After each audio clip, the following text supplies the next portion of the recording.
People who fizzle out, they don't run out of time or talent. What they run out of is energy. And the reason that matters is because I think as leaders sometimes we focus almost entirely on time.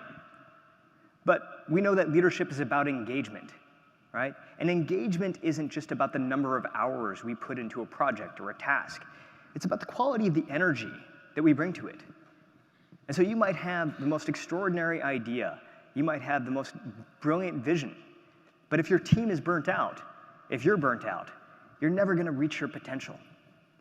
And so what great leaders tend to do is they don't just focus on time and talent, they focus on energy.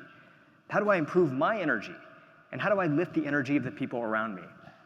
And today, what I thought we'd do together is we would unpack 3 of those habits. 3 specific things that you can do in your life to build your energy and the energy of the people around you. How does that sound?